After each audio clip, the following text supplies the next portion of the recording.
Hey there, my name is Anthony Romano, and in this video I'm going to tell you about counting calories on keto, who might need to do it, who might not need to do it, which category you fall into, and how to actually do it for the people who are.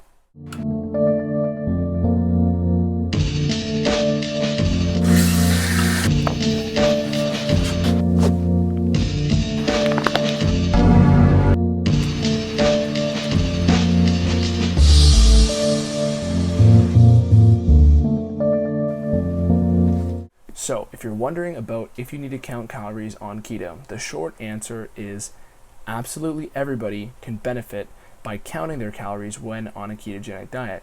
Even if you aren't restricting your calories, just counting them even at maintenance is going to be beneficial to you, just so you can know what your maintenance calories ends up looking like. The whole theory behind keto without calorie counting is that eventually you will be so satiated and full from eating higher fat foods and less carbs that basically you'll always end up eating in a calorie deficit. That's one of the most common ways of people losing weight on keto without counting calories, because as long as you're not snacking and grabbing handfuls of almonds or something like that where you can easily overdo the calories, you're basically going to lose weight because you're always going to be eating in a deficit just reflexively out of how you feel and the effects on your appetite and how full you feel. Now that's very useful for people who are new to keto or people who don't have a deadline that's coming up in a short period of time. So for me, I like eating keto almost year round, and basically there's not as much pressure for me to count calories. However, I still do it. If somebody were to have, a deadline where they need to get shredded within a couple months, they have a show, they have a vacation, something like that, that person would absolutely be more precise with their fat loss if they counted calories along with the ketogenic diet. For me, it's not really a problem. Once you get a system in and you're doing it pretty frequently, it's easy. But I'll have future videos on this and full days of eating and whatnot that you can totally consult for any practical application of what I'm talking about. But as far as determining if you need to count calories on keto, here's an easy way to figure it out. Basically, if you have a timeline, then you'd be better off to count calories at the same time. You don't necessarily have to, but precision is necessary to get the results you want in a short amount of time.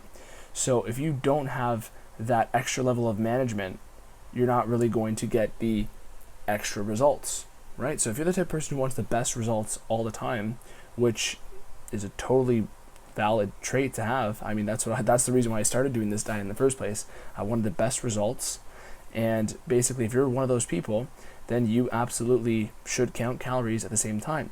Like I said, even for the benefit of just simply knowing how many calories you're consuming, right? Knowing how many calories you're in a deficit by, right? Because that's one downfall of if you're not counting calories. You don't quite know if you're underdoing it or overdoing it every single day. And that might be a reason why you might want to even just eyeball and generalize your calories, even do it kind of, half-baked and just type in, try to throw things on a scale, try to estimate, maybe eyeball a couple ounces of certain foods, right? That might be one way for you to do it. However, the best way would always to be very precise. So in case you don't know about the apps that are used to count calories, the best one, in my opinion, the one that I use and a lot of people use, is MyFitnessPal. It's one of the easiest ones, and all these apps and programs have databases where they'll save your food, and you can easily click and re-enter foods that you've ate earlier in the week. So it's a lot more smooth and streamlined of an experience. So it's not as tedious as you may think. And if you find yourself eating a lot of similar foods every day, or as long as you're not pulling random foods that you didn't eat within a week or two, it'll be very streamlined and easy.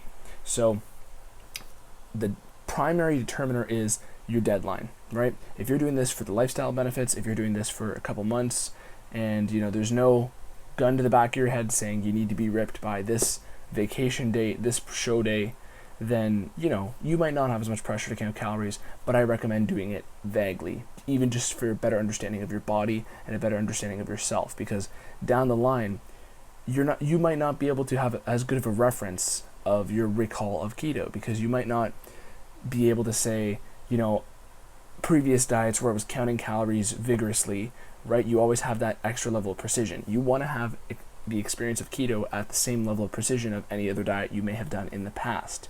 So what I'm saying is, yeah, if you can do it, I recommend doing it. And it is a little bit tedious, but it's going to set you aside and get your results a lot quicker. You're going to be more precise, and what gets measured gets managed is a good phrase that goes hand in hand with this. But overall, if you are just doing this for the lifestyle benefits, you don't have to. I just recommend doing it even a couple days out of the week just to understand your body better. Calorie-wise, that is a driver of fat loss. It's not the only one. There is a hormonal side to things, but doing keto will address the hormonal side of things, and calorie counting will address more of the total energy consumption, metabolic side of things that is separate from the hormones. So in general, you're going at a two-pronged approach to fat loss when you do a keto diet with calorie counting, and I totally recommend it. The only other way to maximize fat loss in a short amount of time, for those of you who are doing this, or not doing this short term, but have a short-term goal, would be to throw in intermittent fasting with this. So in general, and that also goes very well with keto because it's very similar metabolically, the two states, fasted state and keto state. Other videos on that on my page. But in general, if you need to count calories, if you fall into one of those categories, but if you want the fastest fat loss possible, absolutely the best method will be counting your calories, hitting a slight deficit of some sort, and ketogenic diet and fasting. That's a gist and a full understanding of who needs to count calories, when and why, and how will be put up very shortly. Very soon I'll have some full day of eating videos, and that can be another good visual aid for if you're watching this and wanted one. Thanks for watching this video. My name is Anthony Romano. Also, ask me a question in the comments. I answer every single person, so thank you to everybody who has been posting and asking comments. I'm happy to answer them. But yeah, besides that, thanks for watching. Click the little notification, subscribe bell. Peace.